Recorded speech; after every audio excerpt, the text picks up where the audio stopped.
बिस्मिल्लाहिर्रहमानिर्रहीम। अस्सलाम वालेकुम बच्चों, आज के लेक्चर में हम डिस्कस करेंगे इम्पल्स क्या होता है, मोमेंटम और इम्पल्स का रिलेशनशिप देखेंगे और इससे रिलेटेड जो एमसीक्यूज़ बन सकते हैं उन पे बात करेंगे। फ़र्स्ट ऑफ़ ऑल हम बात करते हैं इम्पल्स की। इम्पल्स के बारे में आप लोगों ने याद रखना है, इम्पल्स जो है वो प्रोडक्ट होता है फोर्स एंड टाइम का, यानी फोर्स और टाइम का जो प्रोडक्ट होगा उसका हम इम्पल्स का नाम दे रहे होते हैं। अब ये याद रखना है कि इम्पल्स के फार्मूला में ये जो फोर्स यूज़ हो रही है, इस फोर्स को बच्चों हम एक स्पेशल नेम देते हैं and such a force is called impulsive force.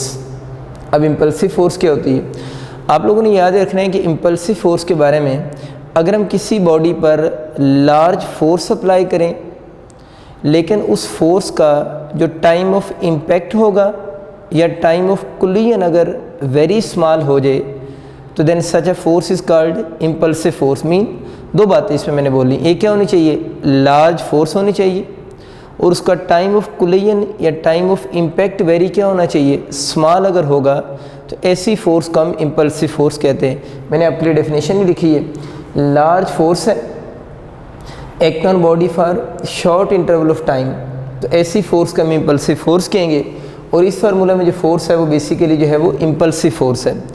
Impulse का बच्चे एक और फार्मूला भी होता है, इम्पल्स को हम डेल्टा पी भी लिख सकते हैं। Delta P mean change in momentum. तो ये वाली जो बात है ना, ये अक्सर एमसीक्यूज़ में आई होती है, वर्डिंग के एमसीक्यूज़ आते हैं। इन दोनों को मैं आपको लिंक डेवलप करके देता हूँ। आप एक चीज़ नोट करें, इसमें चीज़ आप ये नोट करें कि इम्पल्स का जो फार्मूला है वो डेल्टा पी भी है, इसके वर्डिंग के एमसीक्यूज़ आएंगे। मैं डब्ल्यू लिख सकता हूँ वर्डिंग की। वर्डिंग कैसे बनेगी देखें, अगर आपकी वर्डिंग में लिखा है ना change in momentum is called, तो आप लोगों ने ऑप्शन में क्या चूज़ करना है, इम्पल्स। लेकिन अगर इसको देखें, rate of change of momentum is called force. तो ये वैसे मैथमेटिकली तो बहुत आसान बात है, लेकिन आप जल्दी में इसको रॉन्ग करते हैं जब इसका वर्डिंग में एमसीक्यू लिखा होता है। तो simple change in momentum impulse, और अगर क्या आ जाए rate of change of momentum is called force. ये आप वर्डिंग के एमसीक्यूज आप लोगों ने याद रखने हैं। अब बच्चों आपको पता है ये जो डेल्टा पी लिखा हुआ है, अगर इसके अंदर हम वैल्यूज पुट कर दें तो m into V F minus V I भी हम इसको लिख सकते हैं। इनके आपके एमसीक्यूज बन सकते हैं, वो आपको हमारी साइंटा की बुक में मिल जाएंगे काफ़ी सारे। इसमें आपको देखें आई एफ और टी 3 वेरिएबल्स हैं, कोई सी 2 वेरिएबल अगर आपको गिवन होंगे तो थर्ड वन आप कैलकुलेट कर सकते हैं। अब बच्चों मैंने बात की कि इम्पल्स एंड मोमेंटम की, बहुत इंपॉर्टेंट एमसीक्यूज हैं ये वाले। इम्पल्स और मोमेंटम की बात हो रही कि इम्पल्स और मोमेंटम में सिमिलरिटीज़ क्या क्या हैं। तो ये एमसीक्यू आ सकता है कि इम्पल्स और मोमेंटम में सिमिलरिटीज़ क्या क्या हैं। तो पहली बात आप लोगों ने याद रखनी है, हमें पता है जो इम्पल्स और मोमेंटम को अगर हम बात करें तो मोमेंटम का फॉर्मूला P = mv होता है, इसकी यूनिट किलोग्राम मीटर पर सेकंड भी होती है और इसी की यूनिट न्यूटन सेकंड भी होती है। तो आप लोगों ने बच्चों याद ही रखना है कि जो इम्पल्स और मोमेंटम है इन दोनों की आपस में यूनिट्स क्या होती हैं, सेम होती हैं। तो इम्पल्स और मोमेंटम की अगर आपसे सिमिलरिटीज़ पूछेगा तो इन दोनों की क्या सेम है, यूनिट सेम है।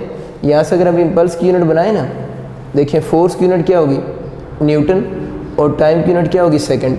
तो इसकी यूनिट भी न्यूटन सेकंड बनती है, और अगर इसमें न्यूटन की वैल्यू पुट कर दें तो किलोग्राम मीटर पर सेकंड भी आ जाएगा। तो इसलिए हम कहते हैं कि इम्पल्स की और मोमेंटम की आपस में एक तो क्या सेम है, यूनिट सेम है। तो अगर हम इस फार्मूले से इसकी डायमेंशन भी बना लें, किलोग्राम मीटर पर सेकंड से बनाएं, तो इन दोनों की डायमेंशन भी क्या आएगी, सेम आएगी। थर्ड वन में जो लिखा हुआ है कि इनकी नेचर सेम है। नेचर का मतलब हम फिजिक्स में लेते हैं कि ये दोनों जो हैं वो स्केलर हैं या वेक्टर हैं। तो आप लोगों ने याद रखना है इम्पल्स भी वेक्टर क्वांटिटी है और मोमेंटम के बारे में आप लोगों ने पढ़ा हुआ है, मोमेंटम जो है वो भी वेक्टर क्वांटिटी, P = mv में लिख भी देता हूँ। तो दोनों की नेचर सेम मीन दोनों वेक्टर क्वांटिटी हैं। आगे बड़ी इंपॉर्टेंट बात लिखी है, आगे लिखा है दोनों का प्रोडक्ट भी सेम है। प्रोडक्ट सेम होने का मतलब क्या है, देखिए इसमें हम एक स्केलर को वेक्टर से मल्टीप्लाई कर रहे हैं, इसमें भी हम एक स्केलर को वेक्टर से मल्टीप्लाई कर रहे हैं। बच्चों बात याद ही रखनी है कि अगर हम किसी स्केलर को वेक्टर से मल्टीप्लाई करें तो आंसर अगर वेक्टर आ जाए तो ऐसे प्रोडक्ट को हम सिंपल प्रोडक्ट आपको बताया था, या इसको सिंपल मल्टीप्लिकेशन कहते हैं। तो इम्पल्स और मोमेंटम जो हैं वो दोनों का प्रोडक्ट सेम है, और दोनों के प्रोडक्ट का अगर नाम पूछता है तो both are result of simple product or simple multiplication. ये तो बात होगी इम्पल्स और मोमेंटम में सिमिलरिटीज़ की। फिर बच्चे क्या आता है इम्पल्स और मोमेंटम में डिफरेंसेस क्या हैं। ये सिमिलैरिटीज़ के बाद इम्पल्स और मोमेंटम में डिफरेंसेस की बात करता है। तो मैंने आपके लिए दो डिफरेंसेस लिखे हैं। एक मैंने पहले ये लिखा है कि इन दोनों की सिग्निफिकेंस डिफरेंट होती है। सिग्निफिकेंस डिफरेंट होने का मतलब ये है, आप इस बात को बच्चों यूँ समझ सकते हो कि इम्पल्स और मोमेंटम जो है क्या वो सेम क्वांटिटीज़ हैं या डिफरेंट क्वांटिटीज़ हैं। बिल्कुल आप ठीक सोच रहे हैं कि impulse and momentum are two different physical quantities. अगर इम्पल्स और momentum two different physical quantities हैं तो इसका मतलब यह है कि इम्पल्स और मोमेंटम की सिग्निफिकेंस क्या होगी, डिफरेंट होगी। दूसरी बात इसमें याद रखनी है कि इम्पल्स और मोमेंटम की डायरेक्शन भी डिफरेंट होती है, यानी इम्पल्स और मोमेंटम की डायरेक्शन डिफरेंट होगी। अक्सर बच्चे कंफ्यूज होते हैं, वो ये कहते हैं कि impulse equal to P, delta P तो लिखा हुआ है, तो इसका मतलब ये हुआ कि इम्पल्स की मोमेंटम की डायरेक्शन भी सेम होगी। तो बच्चे आप ज़रा नोट करो, इम्पल्स जो है वो पी की इक्वल नहीं है, यहाँ पर इम्पल्स जो है वो किसकी इक्वल है, डेल्टा पी की इक्वल है। तो ये बात आप लोगों ने क्लियर करनी है कि इम्पल्स और मोमेंटम की अगर आपसे पूछे डिफरेंसेस क्या हैं तो हम ये कहते हैं कि इनकी यूजुअली डायरेक्शन क्या होती है, डिफरेंट होती है, और दूसरी इनकी सिग्निफिकेंस क्या होगी, डिफरेंट होगी। मीन ये दोनों डिफरेंट फिजिकल क्वांटिटीज़ हैं। इसके बाद अब एक और चीज़ देखेंगे। अब हम इनकी डायरेक्शन की बात करते हैं। ये आपका अलहदा से एक्सक्यूज़ आ सकता है। इसका एक्सक्यूज़ ये बनेगा कि इम्पल्स की जो डायरेक्शन होगी ना, यानी डायरेक्शन ऑफ इम्पल्स पूछेगा कि इम्पल्स की डायरेक्शन किसके साथ सेम है। ये नीचे इम्पल्स लिखा हुआ है, तो इम्पल्स के वो बारे में पूछ रहा है कि इम्पल्स की डायरेक्शन किसके साथ सेम है। तो एक तो बड़ा आसान सी बात है बच्चे, यहाँ से देखें, इम्पल्स पी के इक्वल है या डेल्टा पी की इक्वल है, बिल्कुल डेल्टा पी की इक्वल है।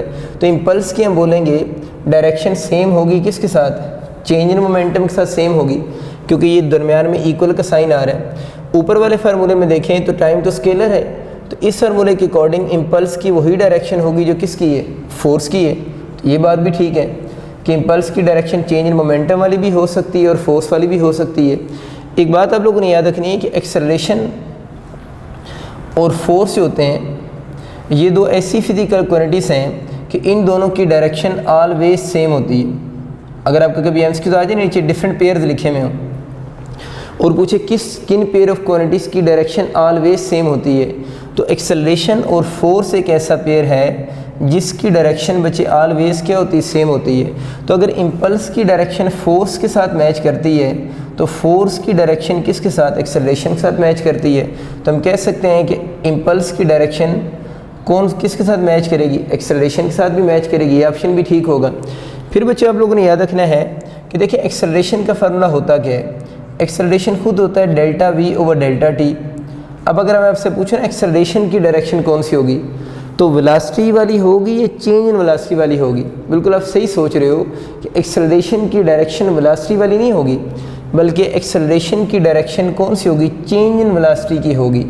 यानी जो डायरेक्शन चेंज इन वेलोसिटी की है वही डायरेक्शन किसकी है, एक्सेलरेशन की भी होगी। ये बस आप लोगों ने चीज़ माइंड में रखनी है। तो हम ये भी कह सकते हैं कि इम्पल्स की अगर डायरेक्शन एक्सेलरेशन के साथ मैच कर रही है तो इम्पल्स की डायरेक्शन चेंज इन वेलोसिटी के साथ भी मैच करेगी।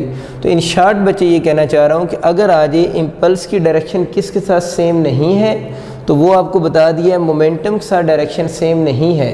लेकिन अगर ये एमसीक्यू आ जाए कि इम्पल्स की डायरेक्शन किसके साथ सेम है तो आप लोगों ने याद रखना है फोर्स भी ऑप्शन ठीक है, एक्सेलरेशन भी ठीक है, चेंज इन वेलोसिटी भी ठीक है और डेल्टा पी भी ठीक कंसीडर होगा।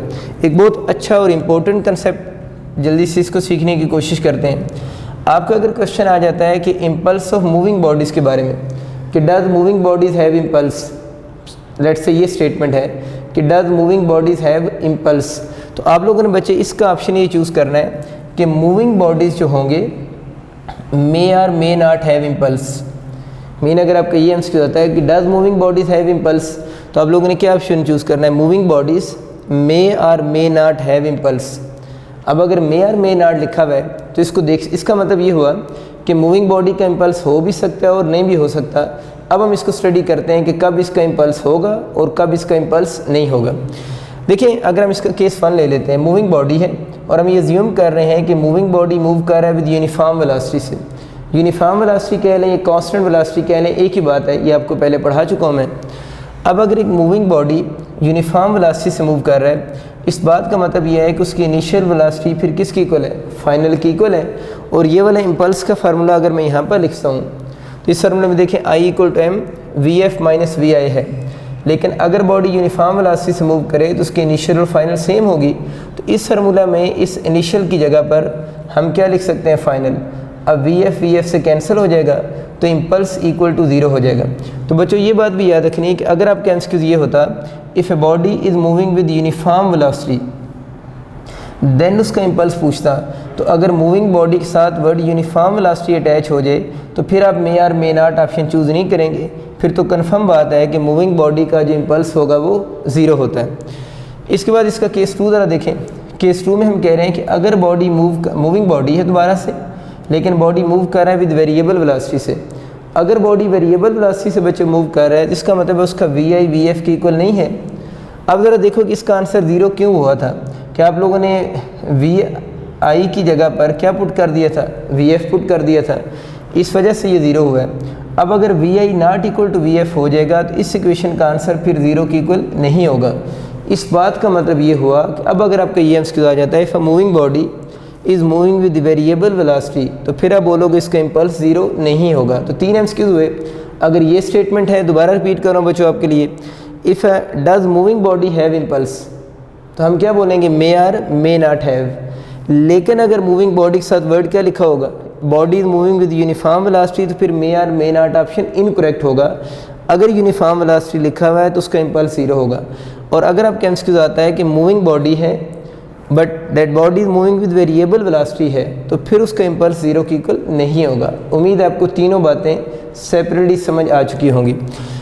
नेक्स्ट बच्चे एक छोटा सा और टॉपिक है, उसको देखते हैं, law of conservation of momentum. मैंने बहुत सारी यूनिवर्सिटीज़ में ये वाला एमसीक्यूज देखा है और बहुत प्यारा एमसीक्यूज है और सिंपल सा है भी। क्वेश्चन पेपर में ये आता है, if external force on a system is equal to 0, यानी एमसीक्यूज यूँ आता है, if external force on a system is equal to 0 then which of the following is conserved। if external force on a system is equal to 0 then which of the following is conserved। तो आप लोगों ने याद रखना है कि अगर force external 0 होगी तो फिर P कांस्टेंट होगा, और कांस्टेंट के लिए हम वर्ड क्या यूज़ कर सकते हैं, कंजर्व भी यूज़ कर सकते हैं। असल में कुछ बच्चे इस एमसीक्यूज को मिक्स करते हैं, मैं उसको थोड़ा और एक्सप्लेन कर देता हूँ। देखिए बच्चे, आप इस बात को यूँ सुने, इसके करस्पॉन्डिंग चेंज एमसीक्यूज आपका कैसे आ सकता है ना। चेंज एमसीक्यूज कुछ यूँ बन सकता है, इफ़ वो कह सकता है if external torque on a system equal to 0, एक तो ये फोर्स है ना, यूँ भी आ सकता है, if external torque on a system equal to 0 then आपसे पूछेगा then which of the following is conserve. तो फिर आप लोगों ने याद रखना है, फिर एंगुलर मोमेंटम कंजर्व होगा। कंजर्व और कांस्टेंट एक ही बात है। मीन जब आपसे पूछेगा ना एक्सटर्नल टॉर्क 0 है, फिर क्या कंजर्व होगा, तो फिर ऑप्शन क्या होगा, एल सिंबल है एंगुलर मोमेंटम की, तो फिर एंगुलर मोमेंटम कांस्टेंट होगा, एंगुलर मोमेंटम। लेकिन अगर वो एमसीक्यूज में बोलता है कि फोर्स कांस्टेंट हो तो फिर पी कांस्टेंट होगा। आसान सी बात आपको क्लियर हो चुकी होगी। आप इन दोनों एमसीक्यूज को बच्चे इकट्ठा ही माइंड में रखिएगा, फिर आप मिक्स नहीं करेंगे। आगे चलते हैं। एक चीज़ ज़रा क्लियर कर लें कि फ़िज़िक्स में हम अगर ऑप्शन 0 भी हो और कांस्टेंट भी हो तो फिज़िक्स में हम 0 और कांस्टेंट को सेम कंसिडर नहीं करते। ये बात आप लोगों ने याद रखनी है। आगे चल के मैं इस पर डिटेल से बात करूँगा। लेकिन अगर आपके एमसीक्यूज ये आ जाए ना, इफ़ एक्सटर्नल फोर्स 0 हो तो P क्या होगा, तो आप लोगों ने कांस्टेंट ऑप्शन चूज़ करना है। लेकिन अगर आपसे डेल्टा P पूछेगा तो डेल्टा P को आप लोगों ने कांस्टेंट चूज़ नहीं करना, डेल्टा P को आप लोगों ने 0 चूज़ करना है। क्योंकि फिज़िक्स में इन जनरल कांस्टेंट जब हम वर्ड बोलते हैं, इन जनरल इसकी मीनिंग ये होते हैं कि वो फिज़िकल क्वांटिटी की कुछ वैल्यू है, यानी कुछ नॉन ज़ीरो वैल्यू है, लेकिन वो वाली वैल्यू चेंज नहीं हो रही। तो फिज़िक्स में इन जनरल कांस्टेंट का मतलब होता है कि उस फिज़िकल क्वांटिटी जो है having some value but that value is not changing, यानी ज़ीरो को हम कांस्टेंट यूजली फिज़िक्स में कंसिडर नहीं करते। जब कांस्टेंट हम इन जनरल वर्ड बोलते हैं तो उसका मतलब होता है उस चीज़ की कुछ वैल्यू है। ज़ीरो को हम फिज़िक्स में कब कांस्टेंट कहेंगे, ये इसका एक स्पेशल केस बन सकता है, लेकिन इन जनरल हम ज़ीरो को कांस्टेंट कंसिडर नहीं करेंगे। इसलिए जब एमसीक्यूज आएंगे और अगर आपसे पूछेगा अगर एक्सटर्नल फोर्स कांस्टेंट है, अगर एक्सटर्नल फोर्स 0 है तो P अगर पूछेगा तो कांस्टेंट ऑप्शन ठीक होगा। अगर डेल्टा P पूछेगा तो फिर कांस्टेंट ऑप्शन ठीक नहीं होगा, फिर आप लोगों ने ऑप्शन 0 चूज़ करना है। उम्मीद है आपको ये कन्फ्यूजन क्लियर हो चुकी होगी। इन जनरल कांस्टेंट का मतलब 0 नहीं होता, और 0 को जब हम कांस्टेंट कहते हैं ये बताया एक कौन सा केस है, स्पेशल केस है। नेक्स्ट बच्चे बात करते हैं सेम केस, अगर एक्सटर्नल टॉर्क 0 हो जाए अगर एंगुलर मोमेंटम पूछेगा तो कांस्टेंट होगा और चेंज इन एंगुलर मोमेंटम 0 होगा। एक और बच्चे बात देखें, अगर p कांस्टेंट है तो हमें पता है p इक्वल क्या होता है, mv होता है। अगर p कांस्टेंट हो जाए, जो अभी हम लॉ में पढ़ रहे हैं, तो constant equal to mv, constant को ख़त्म करेंगे तो m और v का इन्वर्स रिलेशन है। तो बहुत इंपॉर्टेंट रिलेशन हमें मिल गया कि अगर मोमेंटम कांस्टेंट हो तो मास और स्पीड का आपस में इन्वर्स रिलेशन है। मैंने आपके लिए एक छोटा सा एमसीक्यू भी बनाया है। मैंने क्या, सपोज करें 2 बॉडीज़ हैं, एक ए और एक बी है, बोथ आर मूविंग, दोनों मूव कर रहे हैं और कंडीशन मैंने ये लगा दी है कि दोनों का पी कांस्टेंट है, यानी दोनों बॉडीज़ का पी कांस्टेंट है। और क्वेश्चन आपसे ये पूछा गया है कि इन दोनों बॉडीज़ की वेलोसिटीज़ की रेशियो बताओ। दोनों बॉडीज़ का पी कांस्टेंट है और दोनों की किसकी रेशियो बतानी है, वेलोसिटीज़ की रेशियो बतानी है। तो हमें पता है कि मास का वेलोसिटी के साथ इन्वर्स रिलेशन है। अगर V A over V B पूछा हुआ है तो अगर हम मास की रेशियो लिखेंगे तो इन्वर्स रिलेशन नहीं यहाँ पर। तो अगर ए ऊपर लिखा हुआ है तो ए की मास नीचे आएगी, बी नीचे लिखा हुआ है तो बी की मास ऊपर आएगी, मीन इन्वर्स रिलेशन है। अगर सपोज करें आपको क्वेश्चन में ये गिवन है कि ए और बी की मास की रेशियो 1:2 है, यानी हमें ये तो समझ आ गया V A over V B inverse relation होगा, यानी M B over M A होगा। अगर आपको क्वेश्चन में मास की रेशियो भी बच्चों गिवन हो तो आप इस फार्मूले में वैल्यूज पुट कर सकते हैं। वो 1:2 है, इसमें पुट करेंगे तो 2:1 हो जाएगी। तो ये भी चीज़ आप लोगों ने याद रखना है, इसके एमसीक्यूज भी आ सकते हैं। एक और छोटी सी बात कर देता हूँ यहाँ से कि अगर बच्चों पी कांस्टेंट हो जाए तो अभी हमारी बात हुई है एम और वी का इन्वर्स रिलेशन है। सिंपल वर्डिंग में इसके यूँ भी एमसीक्यूज बन सकते हैं कि अगर बच्चों पी कांस्टेंट हो जाए तो जिस बॉडी की मास कम होगी, बिल्कुल आप ठीक है सोच रहे हैं, उसकी वेलोसिटी फिर ज़्यादा होगी। ये बात भी याद रखनी है, अगर पी कांस्टेंट हो, जिस बॉडी की मास कम होगी उसकी वेलोसिटी ज़्यादा होगी। तो मैं कहना ये चाह रहा हूँ कि ए और बी बॉडी में बताएं किसकी वेलोसिटी ज़्यादा होगी। ए बॉडी की मास क्या है, कम है, तो जिसकी मास कम है उसकी वेलोसिटी ज़्यादा होगी। यही वजह है कि इनकी वेलोसिटीज़ की रेशियो में 2:1 लिखा हुआ है कि ए की वेलोसिटी 2 टाइम्स है किससे, बी से। आखिरी बात इसमें ये याद रखनी है लॉ के बारे में कि law of conservation of momentum अगर आ जाए ना किसके लिए वैलिड है, तो हम कहते हैं कि law of conservation of momentum valid है एक आइसोलेटेड सिस्टम के लिए।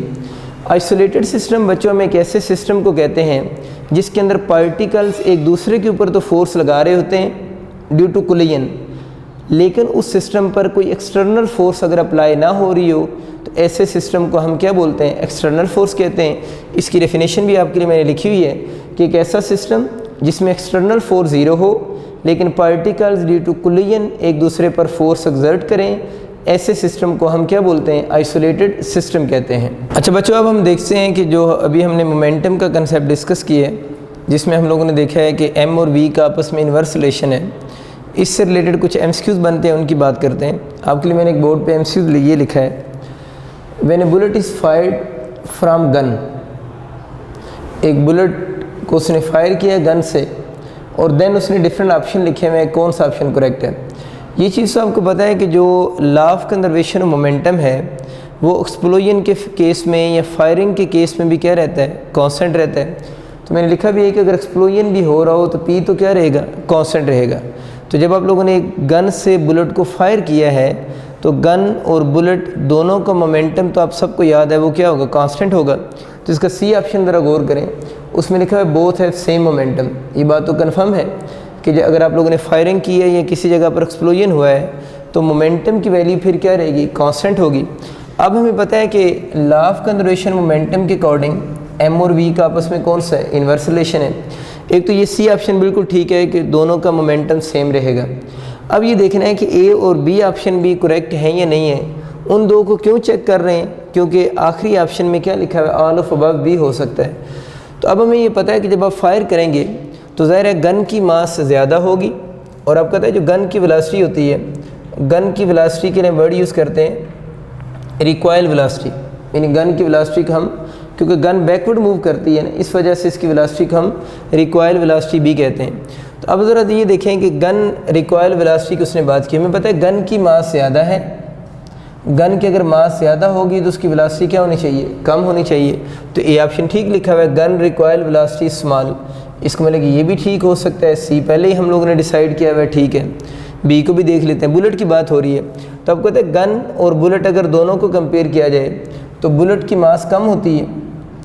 अगर बुलेट की मास कम होगी तो बुलेट की मास कम होगी तो बुलेट की गन से फिर वेलोसिटी क्या होगी, ज़्यादा होगी। तो इसमें लिखा हुआ है कि bullet being smaller in mass has much greater velocity. इसका मतलब ये वाला ऑप्शन भी ठीक है। इसका मतलब ये है कि गन से जब हम बुलेट को फायर करेंगे तो उसके लिए सारे ऑप्शन करेक्ट बन रहे हैं, तो इसका ऑप्शन फिर हमारे पास कौन सा बनेगा, डेल्टा, इसका ऑप्शन ठीक होगा। एक बहुत इंपॉर्टेंट एमसीक्यूज बच्चे बात करते हैं, आप इसकी वर्डिंग को साथ साथ ही समझ लीजिएगा। मैंने बच्चे एक शेल लिया है, सपोज कर लें एक शेल है और इस शेल की मास m है और विद वेलोसिटी v 1 मीटर पर सेकंड ये मूव कर रहा है जिस तरह डायग्राम में शो हो रहा है। अब वो कहते हैं कि 1 मीटर पर सेकंड से अगर मूव कर रहा है और यहाँ पर आकर इसका ब्लास्ट हुआ है, यानी इस जगह पर आकर शेल का ब्लास्ट हुआ है, और कहते हैं जब शेल का ब्लास्ट हुआ है तो इसके 2 पीसेस बने हैं। शेल का ब्लास्ट हुआ, इसके 2 पीसेस बने। फर्स्ट पीस की मास जो है वो m/4 है और ये जो फर्स्ट पीस है उसकी स्पीड 2 मीटर पर सेकंड है। कहते हैं जो सेकंड पीस बना है उसकी आप लोगों ने स्पीड बतानी है, ये इसका क्वेश्चन है। रिपीट कर रहा हूँ, एक शेल है जिसकी मास m है, वो विद स्पीड v मूव कर रहा है। जब वो यहाँ पर पहुँचा है, द मोमेंट जब उसकी स्पीड 1 मीटर पर सेकंड थी, ब्लास्ट हुआ है, उसके 2 पीसेस बने। एक पीस की मास और स्पीड आपको गिवन है, दूसरे पीस की आपसे स्पीड डिमांड कर रहा है और उसने डिफरेंट ऑप्शन लिखे हैं ABCD के, इनमें से इस सेकंड पार्ट की स्पीड कौन सी होगी। तो ये एक्सप्लोजन हुआ है, तो एक्सप्लोजन के केस में हमें पता है law of conservation momentum valid होगा, लेकिन लॉ ऑफ कंजर्वेशन मोमेंटम अब तब अप्लाई कर सकते हैं हमें इसकी V2 तो क्वेश्चन में आप लोगों ने बतानी है। V2 की वैल्यू उस वक्त तक कैलकुलेट नहीं हो सकती जब तक इस क्वेश्चन में आपके पास M2 ना हो। तो फर्स्ट ऑफ ऑल हम M2 निकालेंगे, जो कि बहुत कैलकुलेट करना इजी काम है। कैसे हम करेंगे इसको कैलकुलेट, देखिए अगर हम इस टोटल मास में से, जो कि शेल की टोटल मास है, उस टोटल मास में से इस वाले पीस की मास को माइनस कर दें, क्योंकि ये टोटल मास 2 पोर्शन में डिवाइड हुई है। अगर इस टोटल m में से इस पीस की मास को हम लोग क्या कर दें, माइनस कर दें, तो हमारे पास इस वाले पीस की मास आ जाएगी। वो सिंपल सा फिर स्टेप हुआ, तो हम m में से इस m/4 को माइनस कर रहे हैं और अगर हम इसको सॉल्व करेंगे तो m2 हमारे पास आ जाएगा 3m/4। तो सेकंड पीस की मास आप लोगों ने कैलकुलेट कर ली, विच इज़ 3m/4 होगी। तो यहाँ तक भी बच्चे एमसीक्यूज आप लोगों का आ सकता है कि आप लोगों से सेकंड पीस की अगर मास पूछ ले तो इतना ही ऑप्शन होगा, 3m/4 होगा। या थोड़ा यूँ चेंज कर सकता है कि आपको अगर उस शेल की मास पता हो, यानी जो ये वाला शेल है, अगर इस शेल की मास पता होगी तो हम उस m2 की एग्जैक्ट वैल्यू भी बता सकते हैं। यहाँ पर हम उस m की वैल्यू पुट करेंगे तो हमारे पास उस पार्ट की एग्जैक्ट मास आ जाएगी। एक तो ये बात याद रखनी। खैर हमारे क्वेश्चन तो मास का नहीं था, हमारा क्वेश्चन तो ये है कि सेकेंड पीस की स्पीड बताएँ। इस स्पीड बताने के लिए हम बच्चों इस पूरे सिस्टम के ऊपर law of conservation of momentum apply करेंगे। Initial momentum is equal to final momentum, यूँ भी कह सकते हैं momentum before blast is equal to momentum after blast. Before blast बच्चे बात करें तो ये वाला पोर्शन है ना, इसकी मास m है, स्पीड v है, m into V before blast है। आफ्टर ब्लास्ट तो 2 पीस बन गए, m1v1 और प्लस इसका मोमेंटम m2v2 हो जाएगा। अब देखिए v हमें पता है इसकी 1 मीटर पर सेकंड है, m1 आप लोगों ने देखा है m/4 आपको गिवन है, v1 की वैल्यू आपको क्वेश्चन में कितनी गिवन है, ये 2 मीटर पर सेकंड लिखी हुई है, प्लस m2 अभी हम लोगों ने बनाया है 3m/4 बच्चों पुट करेंगे v2 हो जाएगा। अब इसको अगर हम सॉल्व करेंगे, इस 2 को 4 से मैंने कैंसिल कर दिए और यहाँ पर v की वैल्यू आपको बताया पहले हम लोगों ने पुट कर दी है, तो इस साइड पे m/2 बच गए। इस m/2 को इस साइड पे शिफ्ट करेंगे तो m में से m/2 माइनस हो जाएगा, उस साइड पे उसी तरह 3m/4 v2 है। अब m में से जब m/2 को माइनस करेंगे तो m/2 बच जाएगा इक्वल टू वही 3m/4 इंटू v2। m से कैंसिल हो रहा है, 2 4 से कैंसिल हो रहा है, तो इस साइड पे v2 के साथ 3/2 बच गया। तो हमें यहाँ से v2 चाहिए, तो इस साइड पे मैंने क्या बोला है, क्या बचा है 3/2, तो इस साइड पर आकर ये क्या हो जाएगा 2/3 हो जाएगा। इस बात का बच्चों मतलब ये हुआ कि जो सेकंड पीस है इसकी जो मास बनेगी, सॉरी जो स्पीड बनेगी वो 2/3 मीटर पर सेकंड होगी। एक और लास्ट बात आप बड़ी इंपॉर्टेंट ज़रा सीख लें। अब हम डिस्कस करते हैं जब शेल की स्टेट में हो, रेस्ट की स्टेट में हो।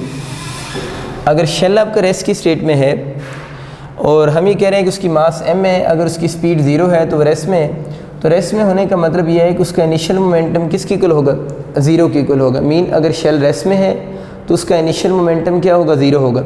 अब अगर आपका क्वेश्चन ये आ जाता है कि इस शेल का जब ब्लास्ट हुआ है और उसके 2 पीसेस बने हैं, तो these two pieces must have equal मास, और अगर उन दोनों की इक्वल मास आपको क्वेश्चन में गिवन है, ये सारी क्वेश्चन की एजम्पशन है, अगर इक्वल मास आपको गिवन है और आपसे पूछता है बताएं इन दोनों की डायरेक्शन क्या होगी, तो आप लोगों ने याद रखना है कि अगर इसके 2 पीसेस बने तो these 2 pieces must move in opposite direction, तो ये दोनों पीस मस्ट मूव करेंगे किस में, अपोजिट डायरेक्शन में, सो दैट इनका फाइनल मोमेंटम भी क्या हो जाए, ज़ीरो हो जाए।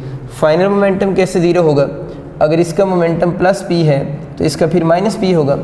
माइनस क्यों लिखा है, क्योंकि इन दोनों की क्या अपोजिट है, डायरेक्शन अपोजिट होगी, तो इस तरह आप लोगों का फाइनल मोमेंटम भी क्या हो जाएगा, ज़ीरो हो जाएगा। इट मीन्स कि अगर एक शेल रेस्ट में और उसके 2 पीसेस बने then 2 pieces must move in opposite direction. लेकिन अगर बच्चों वो ये बात करता है कि इसके जो पीसेस हैं वो 2 से ज़्यादा बने, बहुत सारे पीसेस बने हैं, तो ये बात तो अंडरस्टूड से है कि इसके अगर जितने भी पीसेस बनेंगे, अगर अब उन सारे पीसेस का मोमेंटम का वेक्टर सम लेंगे तो रिजल्टेंट फिर भी उसका किसके इक्वल आएगा, ज़ीरो के इक्वल ही आएगा, अगर शेल किस स्टेट में होगा, रेस्ट में होगा। लेकिन अगर इस केस में देखा जाए तो इस केस में शेल किस में मूव कर रहा है, मोशन में है, और अगर शेल मोशन में हो और अगर इसका ब्लास्ट हो जाए तो इसके जितने भी पीसेस बनेंगे उन सब का अगर हम वेक्टर सम लेंगे तो उसका इनिशियल मोमेंटम ज़ीरो के इक्वल नहीं आएगा, बल्कि उन सब पीसेस का जो मोमेंटम का सम होगा दैट इज़ इक्वल टू क्या होगा, mv के इक्वल होगा। ये बात आप लोगों ने याद रखनी। रेस्ट में हो, नंबर ऑफ़ पीसेस बने तो सबका वेक्टर सम ज़ीरो होगा, लेकिन अगर इनिशियली शेल मूव कर रहा हो और नंबर ऑफ़ पीसेस बने तो उनका वेक्टर सम इनिशियल मोमेंटम की इक्वल होगा, जिस तरह इस केस में इनिशियल मोमेंटम किसके इक्वल है, mv के इक्वल है। हम बात करते हैं इक्विलिब्रियम के टॉपिक के ऊपर। इक्विलिब्रियम के बारे में मैंने लिखा है बोर्ड पे कि इस बॉडी उस वक्त इक्विलिब्रियम में होगा, ए मीन बॉडी का लीनियर एक्सेलरेशन और अल्फ़ा मीन बॉडी का एंगुलर एक्सेलरेशन। तो बॉडी कंप्लीट इक्विलिब्रियम में उस वक्त होगा जब बॉडी का लीनियर एक्सेलरेशन और अल्फ़ा सिंबल है एंगुलर एक्सेलरेशन की, जब बॉडी का लीनियर और एंगुलर एक्सेलरेशन दोनों ज़ीरो हो जाएंगे उस वक्त हम बोलेंगे कि जिस बॉडी की हम बात कर रहे हैं वो बॉडी किस इक्विलिब्रियम में है, कंप्लीट इक्विलिब्रियम में है। तो for complete equilibrium both linear and angular acceleration को क्या होना चाहिए, ज़ीरो होना चाहिए। अब बच्चे आप लोगों ने न्यूटन सेकंड लॉ से देखा हुआ है, F is equal to ma होता है। ये न्यूटन सेकंड लॉ की लीनियर फॉर्म भी इसे कहते हैं, this is linear form of Newton second law. अब अगर हम इस फार्मूले में a को ज़ीरो पुट कर दें तो फोर्स भी क्या हो जाएगी, ज़ीरो हो जाएगी। इसलिए हम कहते हैं जब लीनियर एक्सेलरेशन ज़ीरो होगा तो उस बॉडी पर जितनी भी फोर्सेस लग रही हैं उन सब फोर्सेस का सम भी किसके इक्वल होगा, ज़ीरो होगा। इसी तरह अगर इसी न्यूटन सेकंड लॉ की मैं रोटेशनल फॉर्म लिखूं तो torque is equal to I into alpha होगा। ये न्यूटन सेकंड लॉ की बच्चों लीनियर फॉर्म है और ये न्यूटन सेकंड लॉ की रोटेशनल फॉर्म है। अब अगर आप ज़रा देखें, अगर बॉडी का अल्फ़ा ज़ीरो पुट कर दें तो फिर टॉर्क भी क्या हो जाएगा, ज़ीरो हो जाएगा। तो जिस वक्त a ज़ीरो होता है उस वक्त सम ऑफ फोर्सेस भी ज़ीरो होगा, और जब अल्फ़ा ज़ीरो होगा तो हम बोलेंगे सम ऑफ टॉर्क भी किसके इक्वल होगा, ज़ीरो होगा। तो हम कह सकते हैं कंप्लीट इक्विलिब्रियम के लिए a और अल्फ़ा भी ज़ीरो होंगे, और जब a और अल्फ़ा ज़ीरो हैं तो बॉडी पर लगने वाली फोर्सेस का सम और बॉडी पर जितने भी टॉर्क एक्ट कर रहे हैं उन सब का सम किसके इक्वल होगा, ज़ीरो के इक्वल होगा। इक्विलिब्रियम की टाइप्स को थोड़ा देखते हैं जल्दी से। इक्विलिब्रियम की 2 टाइप्स मैंने बोर्ड पे लिखी हैं, एक स्टैटिक इक्विलिब्रियम है और एक डायनामिक इक्विलिब्रियम है। इक्विलिब्रियम लफ्ज़ अब आपको क्लियर हो चुका होगा। इस इक्विलिब्रियम जब भी वर्ड यूज़ होगा इट मीन्स के एक्सेलरेशन किसके इक्वल आने चाहिए, बॉडी के ज़ीरो ही होने चाहिए। एक्सेलरेशन के लिए बेसिक कंडीशन आप लोगों ने पल्ले बांध लेनी है। तो इसकी पहली टाइप है कि स्टैटिक है और आगे इक्विलिब्रियम का लफ्ज़ भी लिखा हुआ है। तो स्टैटिक का वैसे मीनिंग क्या होता है, रेस्ट होता है। तो आपको याद होगा रेस्ट में तो एक्सेलरेशन क्या होते हैं, ज़ीरो होते हैं। तो हम बोलते हैं स्टैटिक इक्विलिब्रियम में बॉडी कब होगा, when body is in state of rest then body is said to be in static equilibrium. ये तो सिंपल सी बात थी। अब डायनामिक इक्विलिब्रियम की बात करते हैं। डायनामिक तो मोशन का सेंस होता है। अब डायनामिक के आगे लफ्ज़ इक्विलिब्रियम भी लिखा हुआ है। इसका मतलब ये हुआ कि हमें कोई ऐसी मोशन यहाँ पर लिखनी पड़ेगी जिस मोशन में एक्सेलरेशन क्या होगा, ज़ीरो होगा। और आप बच्चों सबको याद है कि वो कौन सी मोशन है जिसमें एक्सेलरेशन ज़ीरो होता है, व्हेन बॉडी परफॉर्म, बिल्कुल ठीक, यूनिफॉर्म मोशन। अगर कोई बॉडी यूनिफॉर्म मोशन परफॉर्म करेगा तो बॉडी बिलोंग करेगा किस इक्विलिब्रियम से, डायनामिक इक्विलिब्रियम से। अब इशू ये है कि बॉडी की यूनिफॉर्म मोशन 2 तरह की हो सकती है, क्योंकि मोशन की 2 बेसिक टाइप्स हमारे पास, एक लीनियर मोशन है और दूसरी हमारे पास रोटेशनल मोशन है। इसको बोले कि यूनिफॉर्म मोशन को हम फर्दर 2 पार्ट्स में डिवाइड कर सकते हैं। एक हमारे पास यूनिफॉर्म लीनियर मोशन है और एक हमारे पास यूनिफॉर्म कौन सी रोटेशनल मोशन है। अगर कोई बॉडी जिसकी हम बात कर रहे हैं वो यूनिफॉर्म लीनियर मोशन से मूव कर रहा है, इस बात का बच्चे मतलब ये होगा कि उस बॉडी की जो लीनियर वेलोसिटी है वो कांस्टेंट है, यानी इस बॉडी की v कांस्टेंट है। अब ज़रा खुद सोचो, अगर बॉडी की लीनियर वेलोसिटी कांस्टेंट होगी तो आपका क्या ख्याल है, उस बॉडी का जो लीनियर एक्सेलरेशन होगा वो फिर क्या होगा, ज़ीरो होगा। अगर लीनियर एक्सेलरेशन ज़ीरो है तो उस पर लगने वाली सम ऑफ जो फोर्सेस होंगी, सम ऑफ फोर्सेस भी किसकी इक्वल होंगी, ज़ीरो होंगी। तो हम ये कहते हैं कि अगर कोई body uniform linear motion perform कर रहा है, इट मीन उस बॉडी की v कांस्टेंट है, उसका a ज़ीरो होगा और सम ऑफ फोर्सेस भी ज़ीरो होंगी। तो ऐसे बॉडी को हम बोलते हैं that body belong to the translational dynamic equilibrium. तो बस आप लोगों ने याद रखनी कि अगर कोई बॉडी की v कांस्टेंट होगी तो वो बॉडी किस इक्विलिब्रियम से बिलोंग करेगा, ट्रांसलेशनल डायनामिक इक्विलिब्रियम होगा, क्योंकि v मीन लीनियर वेलोसिटी है। तो इसके लिए जो इक्विलिब्रियम हम यूज़ करते हैं वो ट्रांसलेशनल डायनामिक इक्विलिब्रियम होगा। जिस तरह मैं एक एग्जांपल दे रहा हूँ, a car is moving on a straight road with uniform velocity. तो इसके बाद आता है वो कार किस इक्विलिब्रियम से बिलोंग करती है, तो that car belongs to translational dynamic equilibrium. इसी तरह इसकी यूनिफॉर्म मोशन की दूसरी कैटेगरी यहाँ पर जो लिखी हुई है वो है कि यूनिफॉर्म रोटेशनल मोशन। अब यूनिफॉर्म रोटेशन मोशन कब होगी, अगर किसी बॉडी की बच्चे ओमेगा कांस्टेंट हो जाए। ओमेगा सिंबल होती है एंगुलर वेलोसिटी की। अगर किसी बॉडी की ओमेगा कांस्टेंट हो जाए, खुद सोचो अगर उसका ओमेगा कांस्टेंट होगा तो फिर अल्फ़ा ज़ीरो होगा। ओमेगा एंगुलर वेलोसिटी है और एंगुलर वेलोसिटी चेंज होगी तो एंगुलर एक्सेलरेशन प्रोड्यूस होगा। अगर ओमेगा ही कांस्टेंट है तो अल्फ़ा ज़ीरो होगा। तो इस केस में फिर सम ऑफ टॉर्क भी किसकी इक्वल हो जाएगा, ज़ीरो हो जाएगा। और अगर कोई बॉडी यूनिफॉर्म रोटेशन मोशन करे तो उसका ओमेगा कांस्टेंट होता है, अल्फ़ा भी ज़ीरो होगा और सम ऑफ टॉर्क भी ज़ीरो होंगे। Then body said to belong किस इक्विलिब्रियम से, रोटेशनल डायनामिक इक्विलिब्रियम से। तो ऐसा बॉडी जो यूनिफॉर्म रोटेशन मोशन करेगा वो किस से बिलोंग करेगा, वो रोटेशनल डायनामिक इक्विलिब्रियम से बिलोंग कर रहा होगा। इस तरह इसकी एग्जांपल में मैंने फ़ैन लिखा है। सपोज़ करें एमसीक्यूज़ यूँ आता है, a fan is rotating with uniform और कांस्टेंट एंगुलर वेलोसिटी। एक फ़ैन है वो यूनिफॉर्म या कांस्टेंट एंगुलर वेलोसिटी से रोटेट कर रहा है, तो उसका इक्विलिब्रियम अगर आपसे पूछता है तब चूज़ करेंगे रोटेशनल डायनामिक इक्विलिब्रियम। इसके साथ एक छोटा सा सब टॉपिक है कंडीशन ऑफ इक्विलिब्रियम। तो आप लोगों ने बच्चों याद रखना है कि there are two condition of equilibrium. एक फर्स्ट कंडीशन मैंने लिखी है और दूसरी का नाम सेकंड कंडीशन ऑफ इक्विलिब्रियम है। इसके वर्ड्स प्रॉब्लम आते हैं, आप उन वर्ड्स को ज़रा ध्यान सुनिएगा। ये की वर्ड मैंने ऊपर लिखा है, अगर आपका एमसीक्यू होता है ना, first condition of equilibrium deals with, ये की वर्ड है, first condition of equilibrium deals with.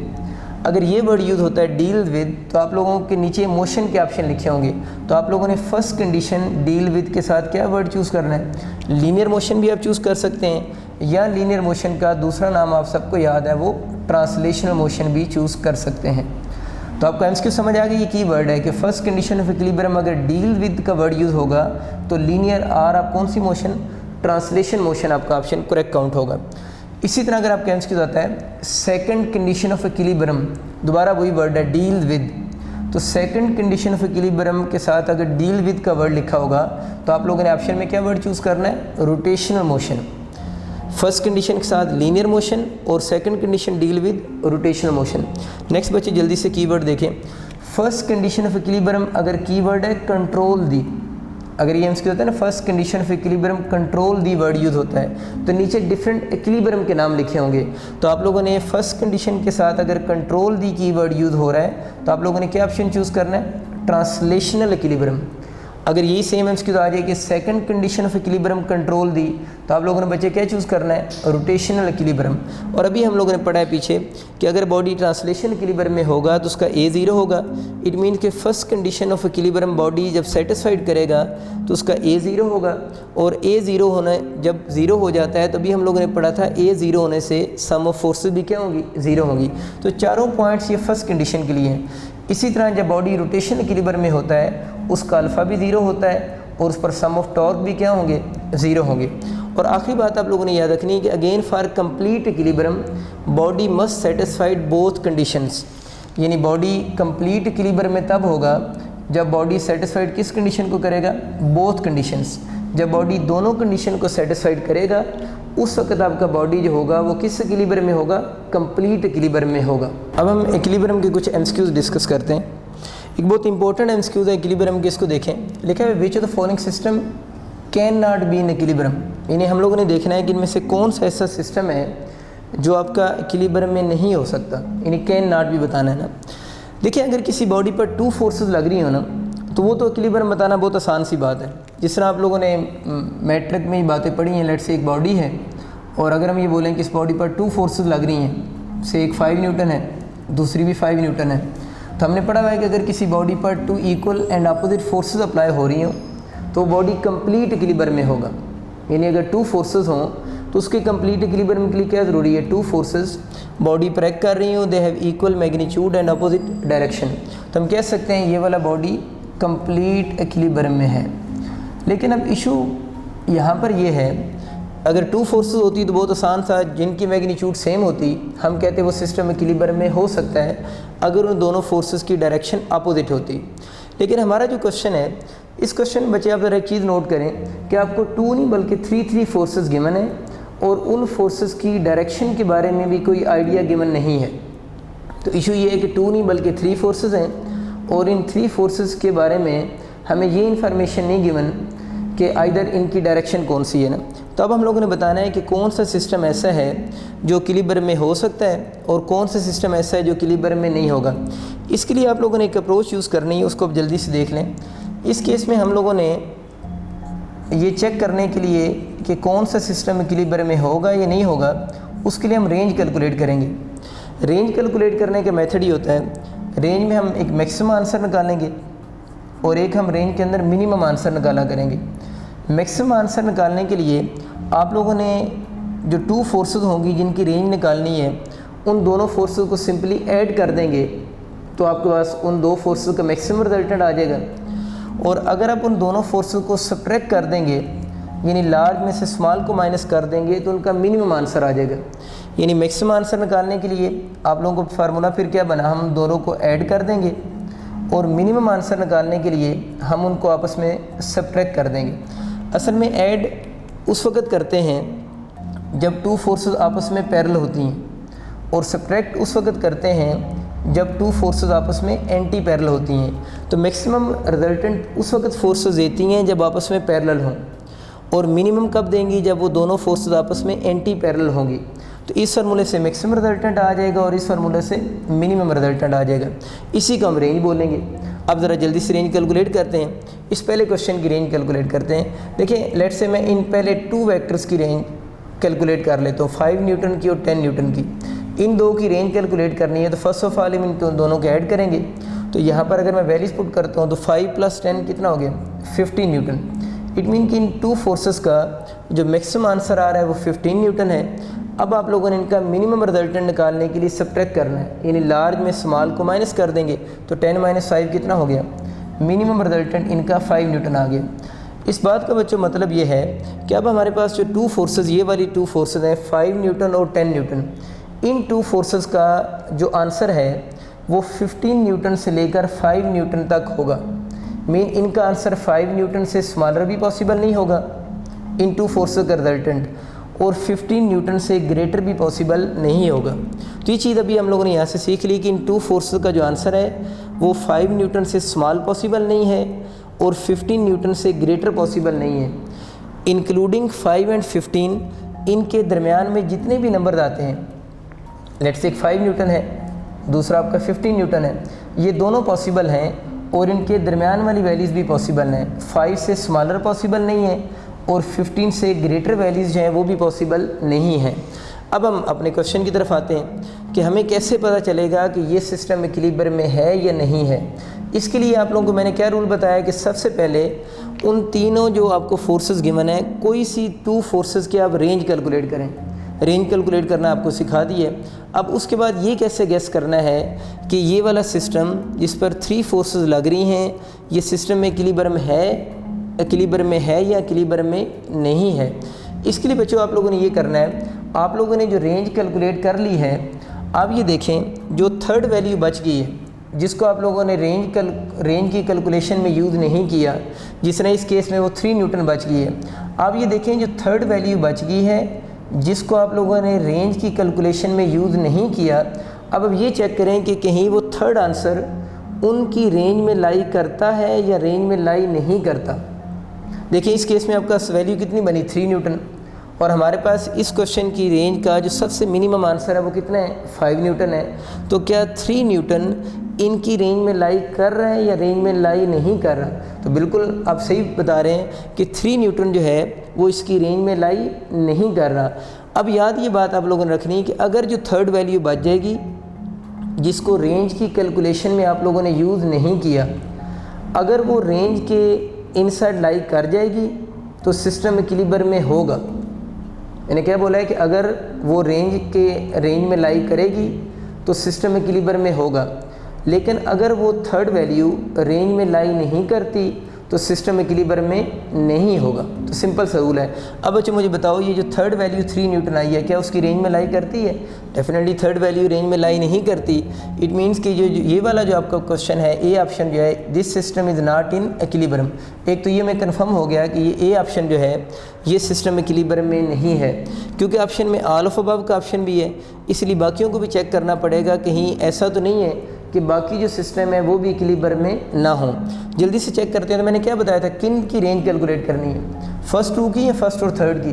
किसी की भी कैलकुलेट कर सकते हैं, ज़रूरी नहीं है फर्स्ट और थर्ड की कैलकुलेट करें या फर्स्ट और सेकंड की कैलकुलेट करें, कोई सी भी 2 की रेंज आप कैलकुलेट कर सकते हैं। चलें अब मैं इन 2 की रेंज कैलकुलेट करता हूँ। अब जल्दी से मुझे बताइएगा, रेंज आप लोगों ने कैलकुलेट करना सीख ली। इन 2 की रेंज क्या बनेगी, 5 + 2 बिल्कुल 7 न्यूटन, और इसको सब्ट्रैक्ट करें तो कितने न्यूटन हो गए, 5 - 2 करेंगे तो 3 न्यूटन। अब देखिए इन 2 की जो रेंज बनी है वो 7 न्यूटन से लेकर 3 न्यूटन तक है। अब जो वैल्यू बच गई है वो कौन सी, 3 न्यूटन है।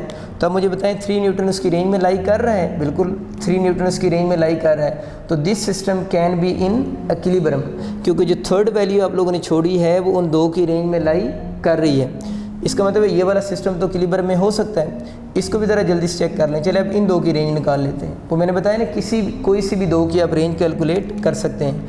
इन 2 की जल्दी से रेंज मुझे बताएं क्या बनेगी, 2 + 1 बिल्कुल 3 न्यूटन और 2 - 1 न्यूटन। इसका मतलब ये हुआ कि इन 2 की रेंज कितनी है, 3 न्यूटन से लेकर 1 न्यूटन तक आती है। तो बाकी यहाँ पर क्या चीज़ बच गई, 3 न्यूटन।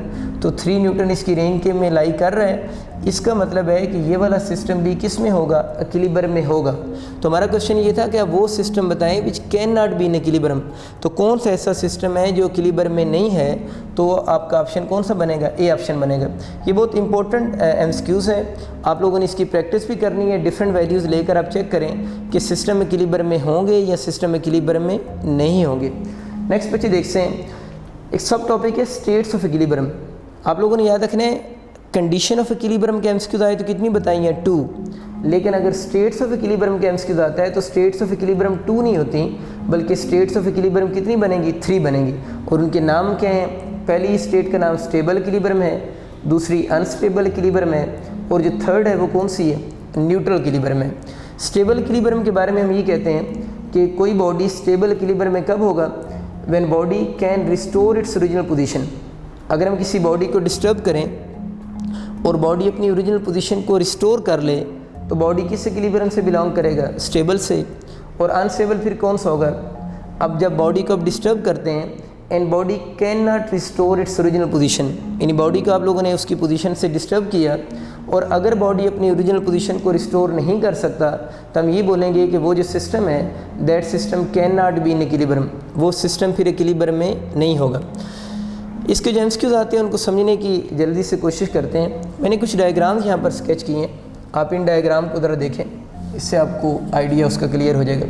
देखिए मैंने यहाँ पर एक ब्लॉक ड्रॉ किया आपके सामने, ये ब्लैक कलर का बॉक्स है, ये इसके सेंटर ऑफ ग्रेविटी है, ये इसका सेंटर ऑफ ग्रेविटी है, और ये इसके line of action of weight कह लें या line of action of force कह लें, वो हमें पता है सेंटर ऑफ ग्रेविटी से डाउनवर्ड डायरेक्शन में कर रही है, और वो ये इसकी बेस बनती है और इसकी बेस में इसे पास कर रही है। और ये जो आपके पास ब्लॉक है ये हॉरिजॉन्टल पोजीशन में पड़ा हुआ है। अब मैंने इस पर जो फोर्स लगाई है, इसको डिस्टर्ब करने के लिए मैंने इस पर अपवर्ड डायरेक्शन में फ़ोर्स लगाई है। जब बच्चे मैंने इस पर अपवर्ड डायरेक्शन में फ़ोर्स लगाई है तो इधर देखें कि ये पोजीशन 1 से ये पोजीशन 1 से किस पोजीशन 2 में चला गया। जब ये पोजीशन 2 में गया है तो अब इसकी जो सेंटर ऑफ ग्रेविटी की हाइट है वो पहले से इंक्रीज़ हुई है डिक्रीज़, बिल्कुल पहले से क्या होगी, इंक्रीज़ हो गई है।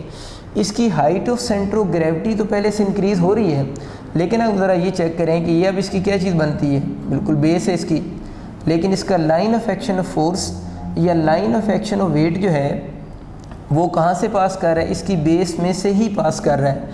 अब ज़रा खुद सोचो, अगर मैं इसको यहाँ पर लाकर मैंने इसको डिस्टर्ब किया है और यहाँ पर लाकर मैं इसको फ्री करता हूँ, तो बिल्कुल क्लियर बात है कि अपनी ओरिजिनल पोजीशन को क्या करेगा, रिस्टोर कर लेगा।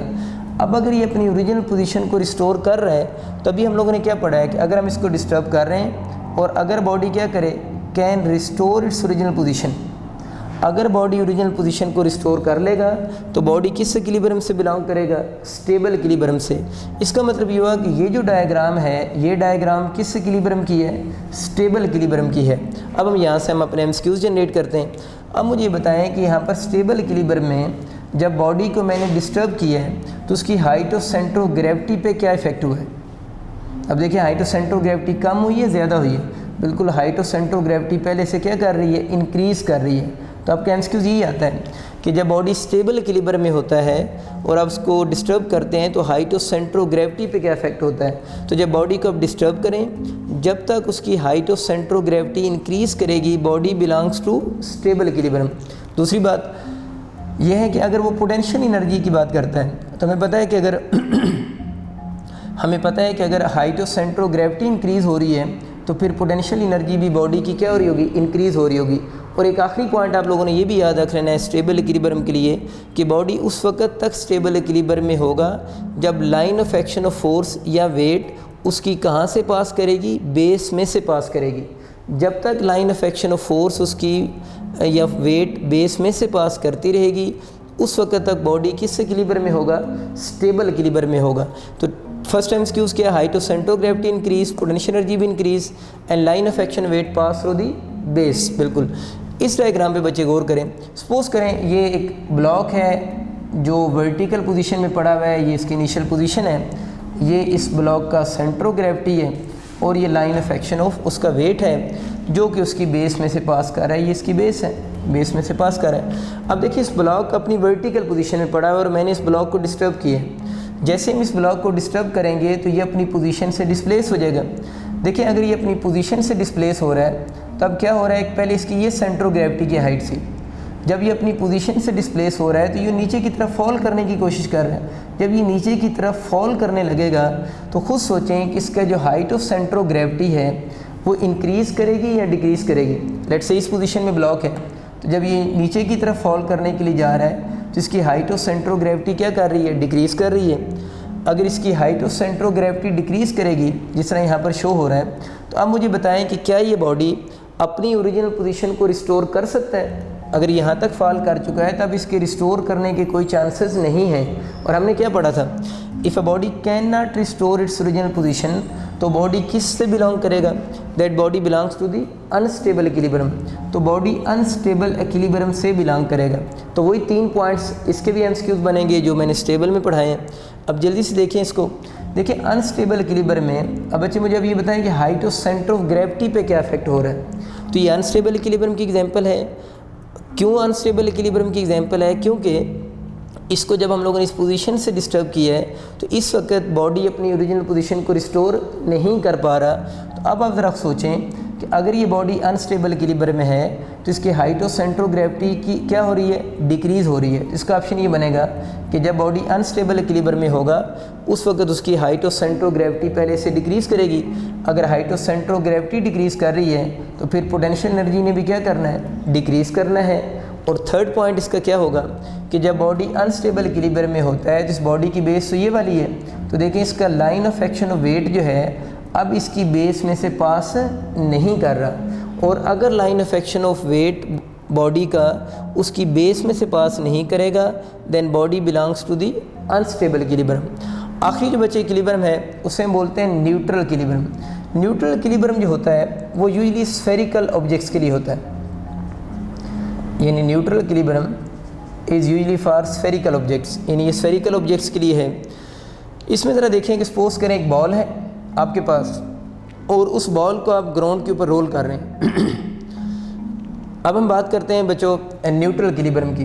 तो न्यूट्रल इक्विलिब्रियम के बारे में हम ये कहते हैं कि सपोज करें आपके पास एक बॉल है और उस बॉल को आप ग्राउंड के ऊपर रोल कर रहे हैं। तो ग्राउंड के ऊपर जैसे जैसे बॉल रोल करती हुई जा रही है, जिस तरह आपको डायग्राम में शो हो रहा है, तो अब ज़रा देखिए इसका जो लाइन ऑफ एक्शन वेट है वो तो इसके सेंटर ऑफ ग्रेविटी से किधर एक्ट कर रहा है, डाउनवर्ड। अगर ये बॉल पोजीशन 1 से पोजीशन 2 पर रोल करके चली भी गई है, तो अब आप मुझे बताएं डायग्राम से देख के इसकी height of centre of gravity पे क्या इफेक्ट हुआ है। इसकी height of centre of gravity पे तो कोई इफेक्ट नहीं हुआ। इसका मतलब ये हुआ कि बॉडी न्यूट्रल इक्विलिब्रियम में कब होगा, जब उसकी height of centre of gravity क्या रहेगा, कांस्टेंट रहेगा। बस ये पॉइंट आप लोगों ने याद रखना है कि अगर आप बॉडी को डिस्टर्ब करें और डिस्टर्ब करने के बाद बॉडी के height of centre of gravity पे कोई इफेक्ट ना हो, mean height of centre of gravity body का कांस्टेंट रहे, देन बॉडी बिलोंग्स टू किस इक्विलिब्रियम से, न्यूट्रल इक्विलिब्रियम से। और इस केस में अगर height of centre of gravity constant है तो उस बॉडी की जो पोटेंशियल एनर्जी होगी वो भी क्या होगी, कांस्टेंट होगी।